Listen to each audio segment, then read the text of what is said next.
Good morning बच्चों। पिछली class में हम लोगों ने श्वसन तंत्र के बारे में पढ़ा था और श्वसन किसे कहते हैं इसके बारे में पढ़ा था। आज हम लोग पढ़ेंगे वहन।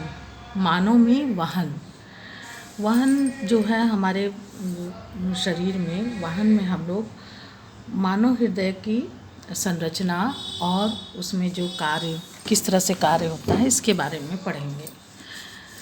आप ये जानते हैं कि रुधिर जो है भोजन, ऑक्सीजन तथा वर्ज्य पदार्थों का हमारे शरीर में वहन करता है। ठीक है। रुधिर में एक तरल माध्यम होता है जिसे हम लोग प्लाज्मा कहते हैं। इसमें कोशिकाएं जो हैं तैरती रहती हैं, रुधिर कणिकाएं जो हैं वो तैरती रहती हैं। प्लाज्मा में भोजन, कार्बन डाइऑक्साइड और नाइट्रोजनी वर्ज्य पदार्थ जो है वो विलीन अवस्था में होता है, मतलब गुलित अवस्था में होता है। ठीक है। रुधिर में जो ऑक्सीजन को लाल रुधिर कणिकाएं ले जाती हैं और बहुत से ऐसे अन्य पदार्थ हैं जैसे लवण वगैरह का भी वो वहन करती हैं। ठीक है। हृदय जो है एक पंप की तरह कार्य करता है। पंप की तरह जो हमारे शरीर में ब्लड को पंप करके पूरे शरीर में फैलाता है और शरीर के अंगों तक, ताकि रक्त जो है अच्छे से पहुंच सके। और उसके लिए एक परिपथ की भी आवश्यकता होती है जो शरीर के कोने कोने तक रुधिर को ले जा सके। तो नलियों का एक परिपथ भी होता है जिसके द्वारा रुधिर को भेजा जा सके। और साथ ही जब ये रुधिर वहाँ पहुँचती हैं कोशिकाओं में, अंगों की कोशिकाओं में, तो उसकी टूट फूट और मरम्मत के लिए सहायक होती है और अनुरक्षण का कार्य करती है। तो हम लोग ये हृदय की संरचना है। हम लोग सबसे पहले ये जानने कि हृदय का आकार कैसे होता है। हृदय का भार जो है वो 300 से 350 ग्राम तक होता है। और हृदय का साइज जो है वो मुट्ठी के आकार का होता है। हृदय आपको दिख रहा है और इसमें 2 आलिंद, माने ऊपर के 4 भाग में बटा होता है। 4 भाग में इस तरह से बटा होता है। 2 आलिंद ये दोनों और 2 निलय। ये जो है बायां आलिंद है, ये दायां आलिंद है, ये बायां निलय है, ये दायां निलय है। ठीक है। इसमें जो है आपको मतलब ये भी पता होना चाहिए कि इसमें जो धमनी जो होती है, इसमें ब्लड जो ले जाती है शुद्ध रक्त, वो धमनियों में जाती है। और शिरा जो है वो अशुद्ध रक्त, माने कार्बन डाइऑक्साइड से युक्त रक्त का संवहन करता है। ठीक है। इसके अलावा जो है ये जो हृदय है ये एक झिल्ली से घिरी हुई होती है जिसे हम लोग पेरिकार्डियल झिल्ली कहते हैं।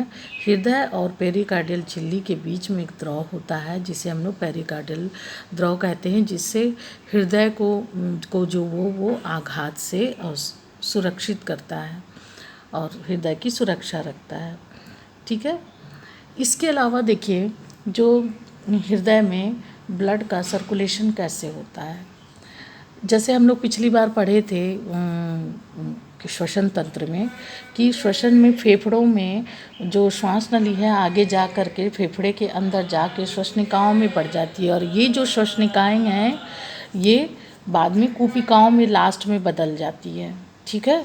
तो इन कूपिका के नीचे की भित्ति में जो है ढेर सारी ये केशिकाएं होती हैं और जो पूरे शरीर से अशुद्ध रक्त यहाँ लाती हैं। और यहाँ पे वायु द्वारा ऑक्सीजन जो है वो अधिक मात्रा में होता है।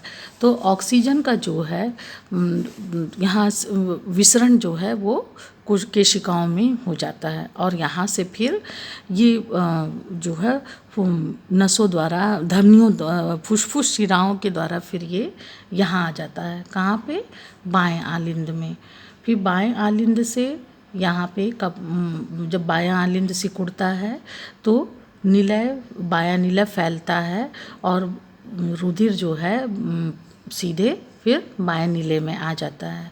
और बाएं निलय जब सिकुड़ता है पंप तो फिर ये शुद्ध रक्त जो है वो महाधमनी से होता हुआ, ये महाधमनी से होता हुआ फिर से शरीर के सभी अंगों में चला जाता है। जहाँ ऑक्सीजन की आवश्यकता होती है वहाँ वो ऑक्सीजन देते हैं। तो ये जो चित्र में जो नीला भाग है ये अशुद्ध रक्त को बता रहा है, और ये लाल वाला जो है शुद्ध रक्त को। फिर उसके बाद हम लोग इस साइड आते हैं। यहाँ पे दायां आलिंद है और ये दायां निलय।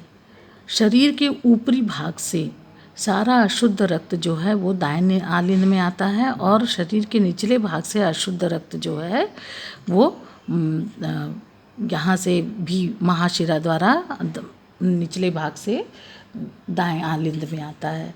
फिर जब दायां आलिंद सिकुड़ता है तो दायां निलय अपने आप फैल जाता है, तो ब्लड जो है, यहाँ एक कपाट है उसको खोलते हुए अंदर आ जाती है, और वहाँ से जब ये निलय जब सिकुड़ता है तो फुसफुस धमनी के द्वारा ये पूरा अशुद्ध रक्त फिर से फेफड़े में शुद्ध होने के लिए चला जाता है, और जिसमें जो कार्बन डाइऑक्साइड होती है वो फिर श्वास नलिकाओं द्वारा, नासाद्वार द्वारा बाहर निकल जाती है। तो इसमें जो है आलिंद दो और निलय के बीच में ये जो ये पोर्शन दाहिने और बाएं के बीच में एक पेशी संरचना होती है जिसको हम लोग सेप्टम कहते हैं, वो जो है और इसको बांटे रखती है दाएं और बाएं निलय। और 4 कोष्ठ जो हृदय के होते हैं वो भी शुद्ध रक्त और अशुद्ध रक्त को अलग रखते हैं। ठीक है। इसके अलावा जो है आप ये जानते हैं कि जो और भी विभिन्न जो जंतु हैं, जैसे कि सरीसृप वर्ग के, पक्षी वर्ग के, इसको जो पक्षी और स्तनधारी जो हैं, सरीसृप वाले तो जिनके सरीसृप जो जंतु हैं उनके हृदय के 3 कोष्ठ होते हैं। ठीक है। इसमें ऑक्सीजन वाले मतलब शुद्ध और अशुद्ध रक्त जो है एक सीमा तक कभी कभी मिल भी जाते हैं, जिसको ये काफ़ी सहन करते हैं एक सीमा तक सरीसृप वर्ग के। और दूसरी जो मछली है, मछली का जो हृदय का कोष्ठ है वो 2 ही होता है, और यहाँ पे क्लोम में भेजा जाता है पानी को मुख द्वारा लेकर के मछली क्लोम में लगातार पानी को भेजती रहती है, जिसमें ऑक्सीजन होता है, और वो सीधे रुधिर द्वारा शरीर में पहुंचा दी जाती है। ठीक है। और मछलियों में ये चक्र एक ही बार होता है, लेकिन कशेरुक जो होते हैं, वो कशेरुक जो जंतु होते हैं उसमें 2 बार होता है। माने हृदय से मनुष्य के हृदय में भी ये 2 बार होता है। मनुष्य के हृदय में जो रुधिर है वो 2 बार गुजरता है। पहली बार हृदय के दाहिनी ओर से शरीर के समस्त अशुद्ध रक्त एकत्रित होते हैं, और जो दाहिनी तरफ इधर, और फिर ये फेफड़े में चले जाते हैं शुद्ध होने के लिए, और फेफड़े से जब शुद्ध होके ये आते हैं तो फिर पूरे बाएं साइड में आते हैं, और ये फिर पूरे शरीर में चले जाते हैं महाधमनी द्वारा ऑक्सीजन की आवश्यकता की पूर्ति के लिए। तो इसलिए मनुष्य के हृदय में दोहरा परिसंचरण होता है। और जो ये हृदय 4 भाग में बटा होता है, इसका भी एक फ़ायदा है। जो पक्षी और स्तनधारी जैसे जंतु होते हैं वो उनके इस शरीर में बराबर तापक्रम को बराबर बनाए रखने के लिए, क्योंकि इनको बहुत ज़्यादा तापक्रम की आवश्यकता होती है शरीर में, तो इसको निरंतर बनाए रखने के लिए ये सहायक होते हैं। इसके बाद आप ब्लड प्रेशर के बारे में भी हम लोग थोड़ा सा जानते हैं कि रुधिर वाहिकाओं की भित्ति, माने मान लो ये रुधिर वाहिकाएं आप जान रहे हैं कि जो ब्लड वेसल्स होते हैं, जो धमनी और शिरा, उनकी जो जैसे ये है, ये ना वाहिकाएं हैं रुधिर की नाड़ी, तो ये इनके जो भित्ति है, वाहिकाओं की जो ये भित्ति है, भित्ति के विरुद्ध जो दाब लगता है उसे रक्त दाब कहते हैं। रुधिर वाहिकाओं की भित्ति के विरुद्ध जो दाब लगता है उसे रक्त दाब कहते हैं। ये जो दाब है वो शिराओं में कम होता है और धमनी में बहुत अधिक होता है। ठीक है। ये आप जानते हैं धमनी में शुद्ध रक्त होता है और अशुद्ध रक्त जो है वो शिराओं में होता है। ठीक है। और ये रक्तदाब क्यों होता है? क्योंकि जब धमनियाँ सिकुड़ने लगती हैं तो जब ये सब सिकुड़ने लगती हैं तो अंदर का जो रक्त है वो उसको बहने में प्रतिरोध उत्पन्न होता है, और ये प्रतिरोध उत्पन्न होने से दाब बढ़ जाता है। इसलिए रक्तदाब जो है, जिसको हम लोग हाई ब्लड प्रेशर कहते हैं, रक्त का वो बढ़ जाता है प्रेशर। तो कभी कभी इससे क्या होता है, धमनियाँ फट भी जाती है और आंतरिक मतलब रक्तस्राव भी होने लगता है। अब रक्तदाब को हम लोग किससे नापते हैं? स्फाइगमोमैनोमीटर से। ठीक है, रक्तदाब को स्फाइगमोमैनोमीटर से नापते हैं। तो बच्चों आज हम लोग यहीं तक पढ़ेंगे। ये आपका रक्त परिसंचरण तंत्र जो वाहन तंत्र है वो ख़त्म हुआ।